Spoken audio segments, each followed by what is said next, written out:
We can, let's see here. Yeah, there we go.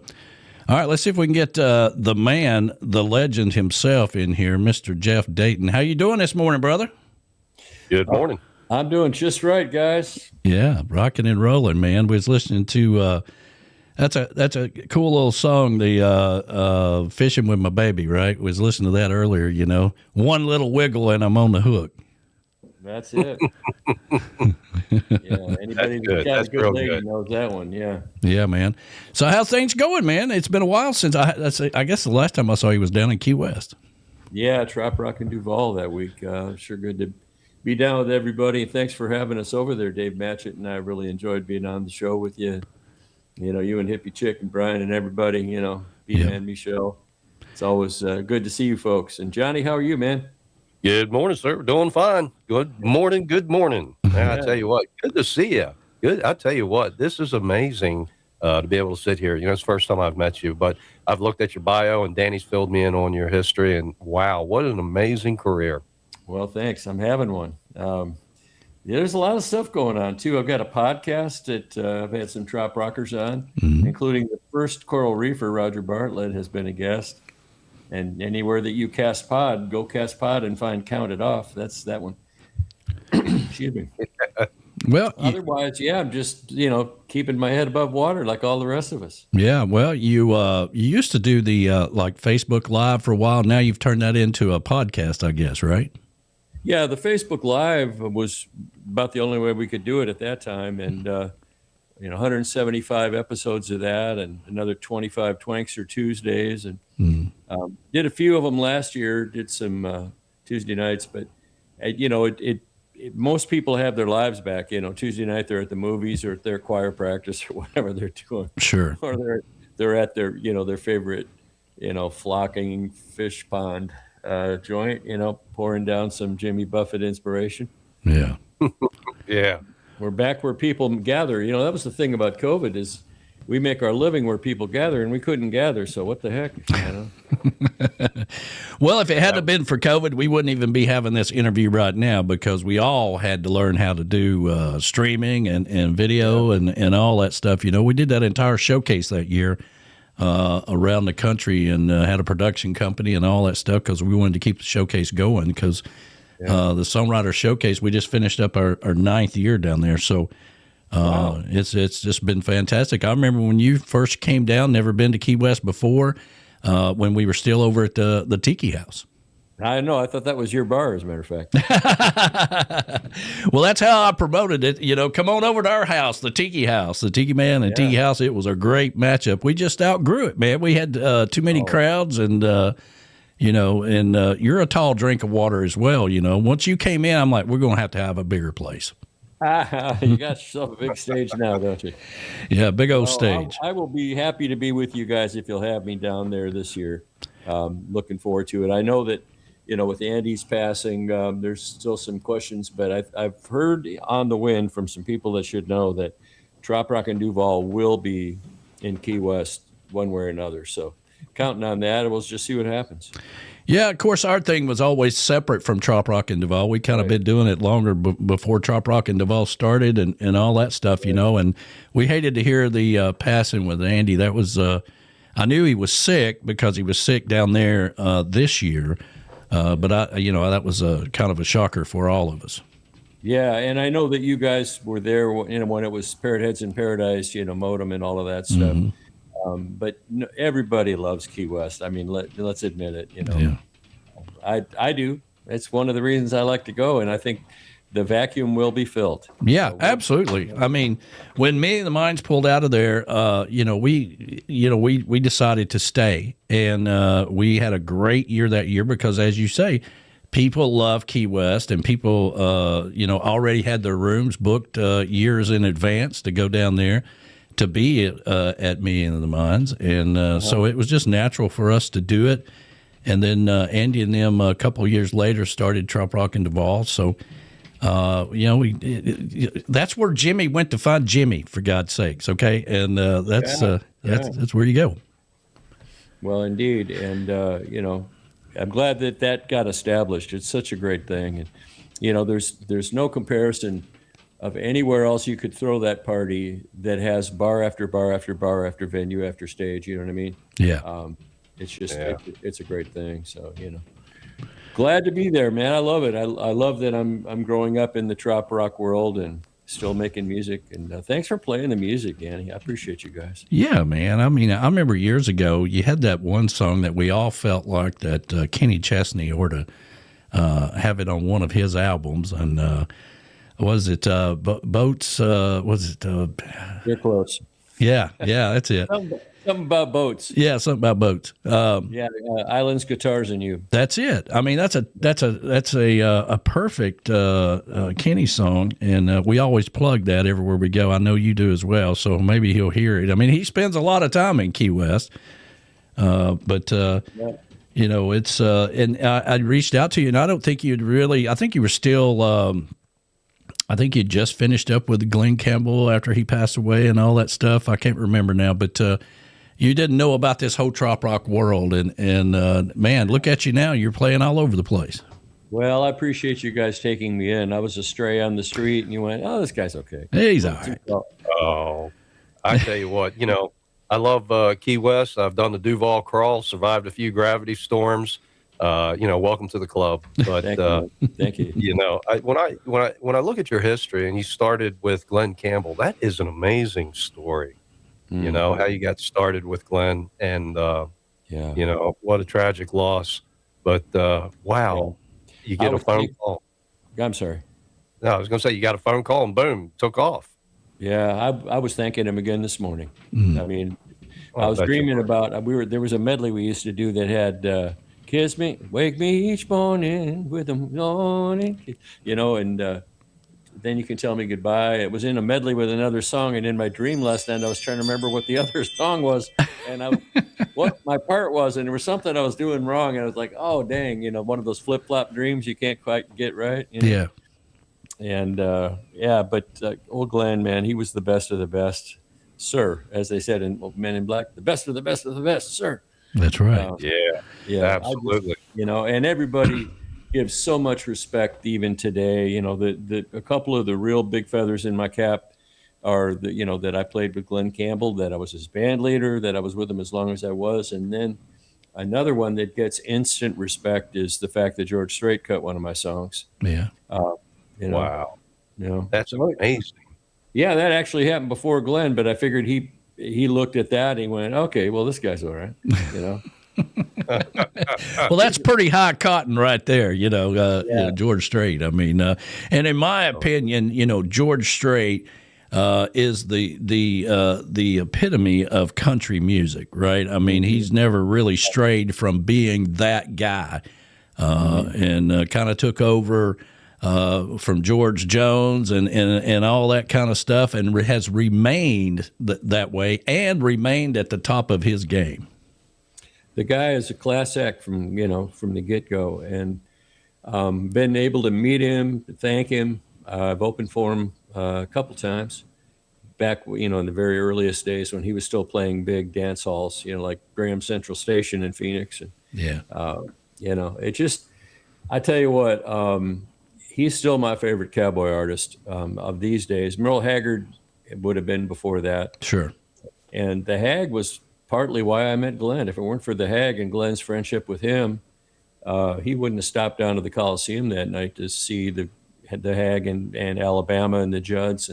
And there the Jeff Dayton band was. So that was how that all happened. It was just one of those walk in and, I like these guys. Man, that is such a cool story. Such a cool story. Thank you. I've got a current country single out too, not just the song I dropped for you guys, but on my back to my Wranglers and Boots and Stetson days, I've got a song called When It's Cold in Texas, and it's actually getting played at some internet and terrestrial radio. It's just gotten a nice interview overseas and review, I should say. And, it's fun to be able to play Jeff Dayton. Yeah. I've got so many different things. Of course, here's the thing, guys, and I'll be honest.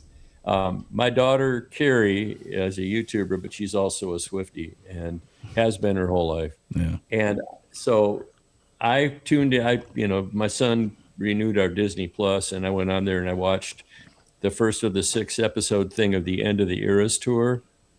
And I was looking at that going, man, I want some of that. Yeah. I'd play guitar with her. I'd go out there and play for 100 million people over the course of that tour. You know? It's crazy, man. It's crazy. Yeah. And it's that way everywhere she goes. I mean, it's just unbelievable. But yeah. And I love the faces of the crowd. And, you know, I had Matt Stell on my interview yesterday. His show is dropping on Count It Off tomorrow morning.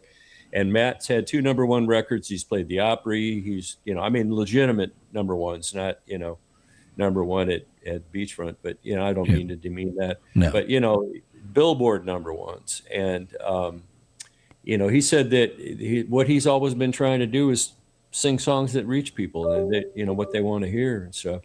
And Taylor seems to have just nailed that nerve, you know, and all looking at those faces and the girls all doing their things. And oh my God, you know, I met Swifties on the road that year.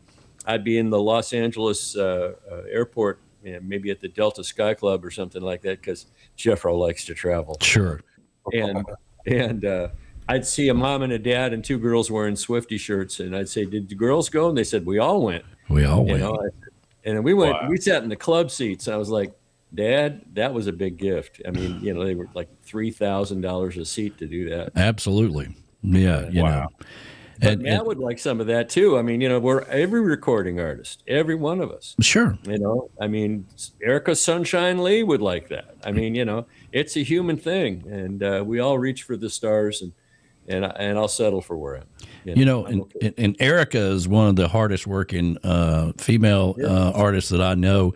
She goes overseas. She goes everywhere. She posted not too long ago how many shows she did this year and how many towns and cities and everything else that she was in. Yeah. And not only that, but as soon as she gets done, she's down there with the trunk open selling T-shirts and hats and whatever else she's got. And she markets herself fantastically. Well, you know, she was a car salesman in her past. And you'll learn this if you listen to the Count It Off podcast with Erica Sunshine Lee. Yeah. You know, and, you know, she's really a hard worker. I mean, at any job, career, whatever she chose, she was bound to be a success because she's got that gear in her gearbox, you know? Yeah, absolutely. Well, listen, let's play this new tune right quick. I'm going to put you back in the green room. This one's called Up on the Bow, which we really appreciate. You know, this is the all-new Coastal Americana Radio Network. We're streaming live on Dockside Live Radio, Western Maryland Radio, and Tiki Man Radio at the same time. So helping to get the word out about you and everybody else that we're promoting. But let's play this right quick. We'll come back and talk about it, okay? Sounds good, Danny. Thank you. All righty. Jeff Dayton with Up on the Bow. New Coastal Americana Radio Network. We're streaming live on Dockside Live.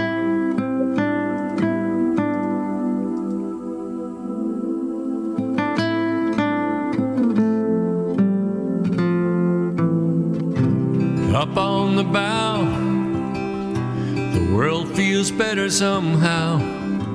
Getting some sun on my face, leaving my worries in the wake.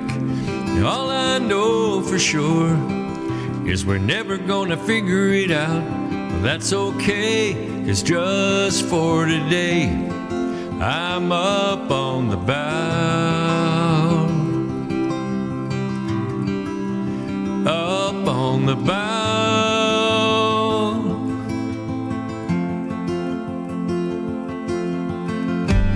I've been thinking I really ought to thank her, 'cause I never realized there's 2 kinds of anchors. Some will hold you steady, some just hold you down. That's all way behind me, I'm riding easy now. Up on the bow, the world feels better somehow.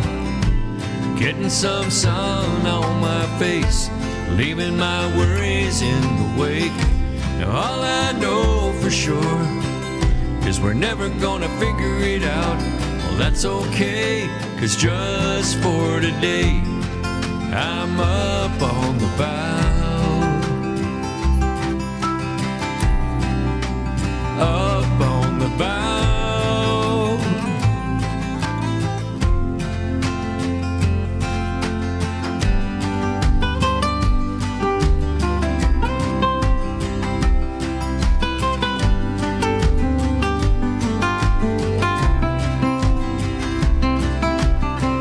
one thing I love about the ocean, it's good for letting go. It's a natural kind of healing that happens every time I go up on the bow. Up on the bow, yeah, up on the bow.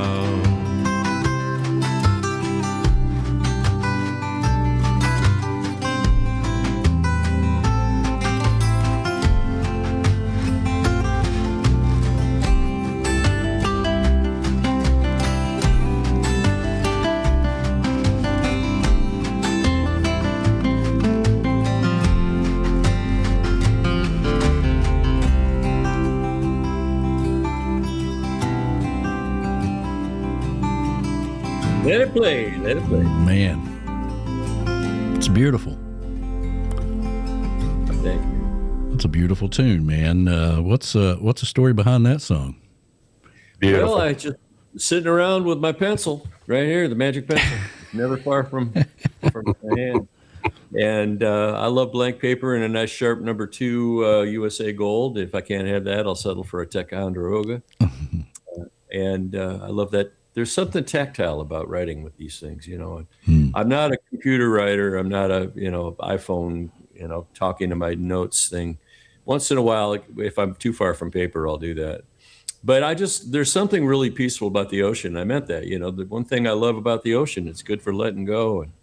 And there's a part of me that still is letting go. I'm not sure. I haven't identified all the escapees, but something's going on, and I have songs like, Paradise Cove and other songs that are about getting away like that and just being peaceful somewhere. Chillo is another one you guys have heard. And I will be back in the islands, as a matter of fact, thanks to some very generous people I know who have sponsored me for an entire all expenses trip to Antigua coming up next month. And I'll spend some time with my feet in the sand and getting some sun and having a pineapple something or other.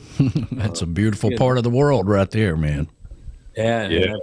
I've been to the Windward Islands when I was a kid. I went to Guadeloupe, and we also hit St. Croix. I've been there twice. But, who can argue with watching blue water roll over? Yeah, man. And so the song, I just had an idea. I want to get, when I'm sitting on the bow and it's sort of morphed and, you shape the clay, It's like in Ghost, that movie where they're making clay together. Well, I think at this part in the journey, if you will, we're all kind of looking at where we're at, and we definitely, at least for me, I know I got less years in front of me and than I do behind me, so you got to make the most of it. I was at my granddaughter's 4th birthday party on Saturday, and at this point you start counting. Let's see, when she graduates, I'll be, you start counting up. How old you're gonna be. Now you got a new goal to just make it right. So I mean, there's something about a transition in life. Some people, when you reach 40 or 50 or 60 or whatever, but or 70, you look at things differently. Yeah.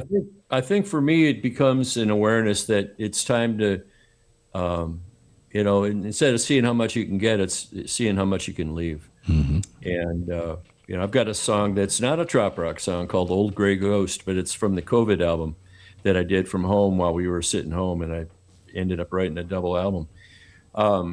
There's a lot of my history, my life that I'd love to have my kids know about. Yeah. And then for the world, my friend Paula Fuga, who's over in Hawaii and used to tour with Jack Johnson, and just a wonderful island sister. We were doing a seminar over on Kauai for the songwriting festival there some years ago. And I said, Paula, come sit on, we were sitting on the floor in a circle, barefoot and all this in the hotel. I said, what would you advise these young songwriters? And she said, make the music you want the world to hear. Yeah. And, wow. Yeah. And so that's a calling in a way, and if you look at the ambassadors of Aloha, like Jake Shimabukuro, who has also been on the Count It Off podcast, I'm shamelessly plugging it. There's a similarity. There's a common thread that runs through great lives like that. Yeah, absolutely. Well, we got to get you back over here to the chocolate bar at some point in time or another. It's been a while since you've been in the studio. Yeah, I missed you when I was in Chattanooga last fall. I was playing the Bluegrass Festival. And the IBMA, I got my first invite to play there, and I'm hoping to be back this year. Wow, I didn't know that because the Hippie Chick and the Golden Girl, they go down for that whole event. What do they call it? The Three Sisters Bluegrass Festival. But the one you're talking about was the one that was prior to that, I think, that had Steve Martin was playing there, I think. Yep. Steve Martin and Alson Brown and Billy Strings and, on and on and on. It was a showcase. It's the Super Bowl of Bluegrass. Yeah. And it's called IBMA. It's moving to October this year, a couple weeks before, Key West. But anyway, it would have been fun to see you there, but I was kind of on a tight schedule because the next day after I played in Chattanooga, it was my daughter's wedding up in Knoxville. Oh. In Clinton, Tennessee, actually. Beautiful. Yeah, I know exactly where it is. That's halfway between Knoxville and La Follette. Clinton, Tennessee is, yeah. Yeah. There's an old house there, and it was just a beautiful setting. And she's just a wonderful girl. She's my youngest daughter. She's 22. Very nice. And gave me a grandson named Theodore. Well, there you go. All right. Yeah. Well, I love grandkids. I love dogs and stuff. I've inherited my son's dog. Her twin brother lives with me, and little Hank, poor Hank, I had to put him in his kennel in the other room because he was begging Dad to be on the podcast, on the show with you guys. Wow. Hey, have you ever thought about Del McCurry up here in Western Maryland? I would love it. I've actually met Ronnie, and one of the guys in his band, who I believe is Jason Carter, right? Played fiddle with him for a million years. Jason's on my new record. I have a new album called Songs from the Walnut Room, and Up on the Bough is on there, and When It's Cold in Texas is on there, and there's a hot bluegrass tune called Engineer, and Jason's sawing the heck out of his fiddle on that. Wow. Yeah, we'd love to have you up here. It's a big deal. It's 5 days long. A lot of people show up from all around the country. Yeah, I think, it would be nice. I'd be happily accept the invite. Let me know. Okay. No, there you I'm go. going to reach out to them. Okay. Jeff will go just about anywhere. He's sort of confused about what he is and who he is, but maybe he could bring him up here. Yeah. Well, Jeff, I appreciate you always being a good friend to me and the Hippie Chick and the whole Coastal Americana family, Tiki Man Radio family for sure. And tell everybody, since we've been plugging it somewhat, tell everybody how they can find you podcast and your music.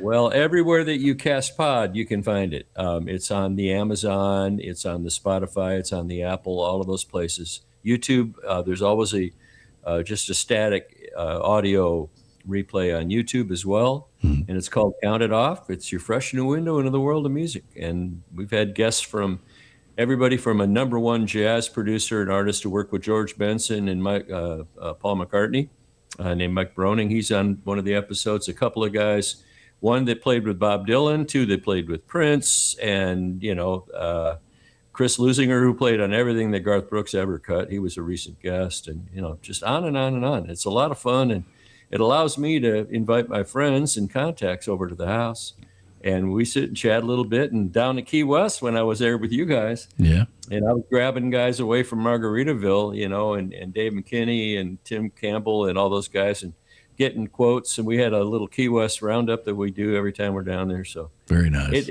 It's creative, yeah, and it's always just there on the podcast sites. So please check it out, and if you do like it, any clicks or likes or any of that stuff, I hate to beg, but that really helps. It does, man. Everything helps, I mean, a little bit, just a little bit. Yeah. Well, we're in the same boat here. I'm full time now into this project and partnered with Dave Sons and Brian Burns. We've created the Coastal Americana Radio Network. We're going to be bringing other radio stations in, and every little bit helps. There's no doubt about it. So I'm going to get me a tip jar and put it out here by the mailbox, I think. The old thing is, if you want to put some money in the tip jar, thumbs up. There you go. And if you don't, sort of thumbs up.